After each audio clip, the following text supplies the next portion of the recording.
Hello friends, once again you are welcome. We are learning change the voice and today we are going to learn passive voice of verbal questions. We already learned how to identify verbal question. Verbal question begins with helping verb to be like am, is, are, was, were, have, has, had, shall, will, can, should, would, could, may, might, must. या सहाय्यकारी क्रियापदाने सुरुवात होते do does did आणि शेवटी question mark असतो. चला passive voice of verbal question.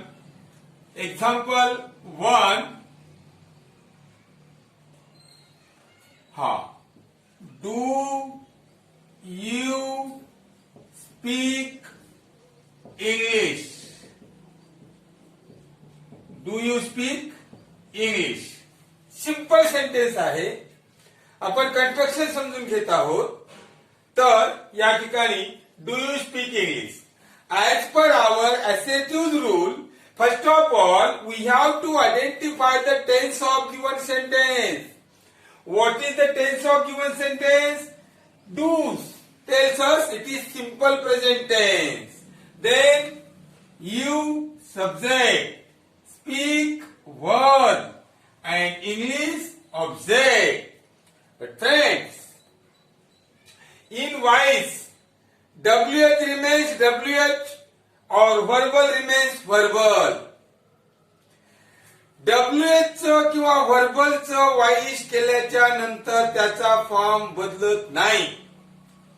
म्हणून आपल्या ऍस्टेटिव्हच्या रूलनुसार इथं इंग्लिश घेता येणार नाही. एक सोपी पद्धत सांगतो तुम्हाला बाय रूल जाता कसं. सपोज या ठिकाणी यू स्पीक इंग्लिश एवढंच वाक्य आहे. तर you speak English we already learn how to convert assertive active into passive विधानवाचक वाक्य. यू स्पीक इंग्लिश, तुम्ही इंग्रजी बोलता. आता काय झालं? डू यू स्पीक इंग्लिश, तुम्ही इंग्रजी बोलता का? सपोज आपण समजूया यू स्पीक इंग्लिश. तर as per the assertive rule, English object, English simple present, singular subject, English is then third form. English is spoken by you. English is spoken by you, but you will get 0 marks for such sentence. हे verbal आहे. verbal remains verbal should be remain verbal. मग आता काय करायचं इथं पहा. हे is जे आहे ते इथं घेतलं. Is English spoken by you. Is English spoken by you. It is correct sentence. आपण अगोदर काय केलं? You speak English. English is spoken by you. Then verbal पाहिजे ना, म्हणून इज इथं घेतलं. Is English spoken by you. By rule now, you speak English. English is object. Object English is singular. Given sentence is in simple present. So, what will be correct? Am, is, are. According to English, is correct. Is. Then object English. Is English. Then third form spoken, then by connective, and then subject by you and question mark. So what will be the rule? सुरुवातीला काय घेतलं? To be किंवा helping verb. आपण स्वतः formula तयार करत आहोत. काय लिहू शकतो आपल्याला माहित होण्यासाठी. हेल्पिंग वर्ब घेतलं. त्यानंतर काय घेतलं? ऑब्जेक्ट. त्याच्यानंतर काय घेतलं? Verb third form. त्याच्यानंतर काय घेतलं? बाय. त्याच्यानंतर काय घेतलं? सब्जेक्ट. त्याच्यानंतर काय घेतलं? Question mark. This is our correct formula to convert active into passive verbal question. आपण जर व्हर्बल मध्ये तोंडी जरी असे जर लिहिले डिस्क्रिप्टिव्ह केले तर काय होईल? सुरुवातीला सहाय्यकारी क्रियापद घ्यावे, त्यानंतर ऑब्जेक्टला सब्जेक्ट करावे, त्यानंतर क्रियापदाचे तिसरे रूप घ्यावे, त्यानंतर बाय घ्यावे, त्यानंतर कर्ता, घ्यावा आणि त्यानंतर क्वेश्चन मार्क द्यावे. तर आपण हे रूल तयार केला. पाहूया या रूल मध्ये दुसरं सेंटेन्स. हा, लक्ष द्या. Did the teacher punish them. शिक्षकांनी त्यांना शिक्षा केली का? Did the teacher punish them? As per our rule, the teacher subject, punish verb, them object. हे वाक्य असं असू शकतं. Did the teacher punish them in the school, at the school? पण आपण कंस्ट्रक्शन समजून घेत आहोत म्हणून आता हे सहाय्यकारी असे जमते बघा ना. The teacher punish them. The teacher punish them. हा, या ठिकाणी सिंपल प्रेझेंट व्हायला are they punished by the teacher. Punish simple past आहे. चला, इथं सहाय्यकारी क्रियापद घेताना जर चूक झाली तर तुमचं वाक्य करेक्ट येऊ शकत नाही. देम आहे प्लुरल आणि एक वचन आहे. The tense of the given sentence simple past, and as I told you, simple present, present continuous, and is are. Simple past, past continuous, was where. Did the teacher punish them? अनेक वचन आहे them, म्हणून या ठिकाणी where. Where object them. पण इथं काय होणार? They. Where they. Third form, punished. Where they punished, then by, then subject, by the teacher. By the teacher. Where they punished by the teacher. Next sentence. Are you making kites? Are you making kites? First of all, tense, present continuous tense. Then you subject, making verb, kites object. So given sentence is in present continuous tense, kites plural अनेक वचन आहे आणि म्हणून इथं पण are येईल. Are kites made by you. पण विसरायचं नाही. कंटिन्युअस टेन्स इथं बीइंग पाहिजे थर्ड फॉर्मच्या अगोदर.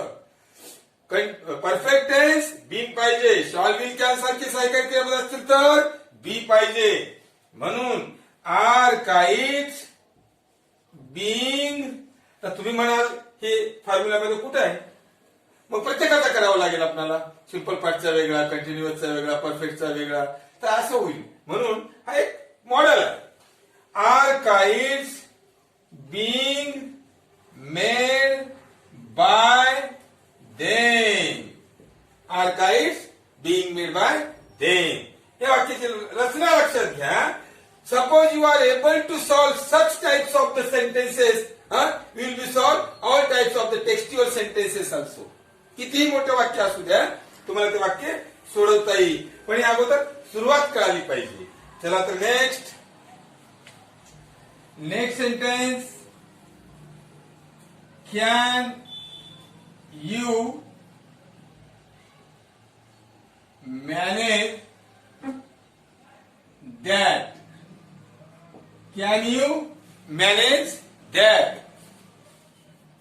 पहा, कॅनला कॅनच असते, विचार करायची गरजच नाही. Can object that. इथं बी घ्यावं लागेल. शॉल विल कॅन साठी be. Can that be managed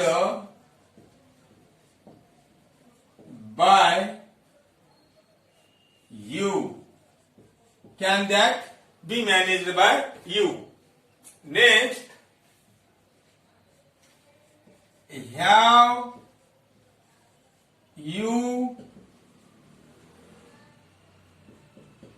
invited her.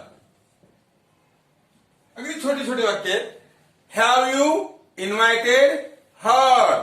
चला, you subject, invited verb, her object. Her singular or plural? Singular.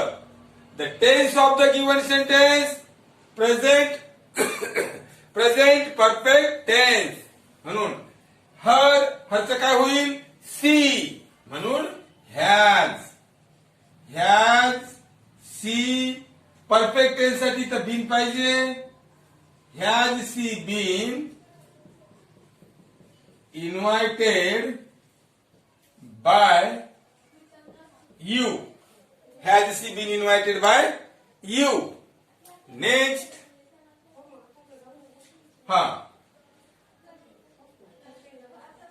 Shall we save them? Simple future आहे. Them अनेक वचन आहे आणि देमचं दे होणार आहे.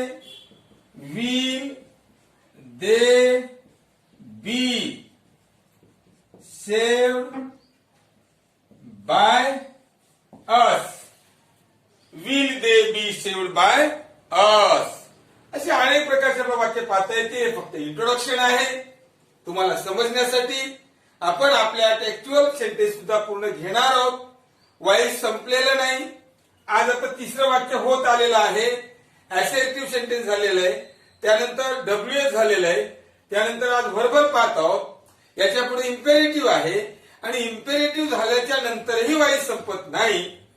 कारण आपण फक्त पाहत आहोत ऍक्टिव्ह टू पॅसिव्ह. पण पॅसिव्ह टू ऍक्टिव्ह पण जमलं पाहिजे. And according to the new form of the paper pattern passive to active is very important. कारण वाक्य कसे येत आहेत? Begin your sentence with dash dash, rewrite your sentence with dash dash. अशा प्रकारचे वाक्य येण्यासाठी सुद्धा आपल्याला ते पाहिजे. हे पाहणं गरजेचं आहे. काय तर या ठिकाणी आपण एक व्हर्बल क्वेश्चनवर काही सेंटेन्सेस घेतलेले आहेत आणि याच्यानंतरचा जो भाग आहे तो आहे इम्पेरेटिव्ह सेंटेन्स. आणि इम्पेरेटिव्ह सेंटेन्स झाल्याच्या नंतर passive to active. Okay, we shall talk here. Have a nice day. Bye bye. See you again. Thank you.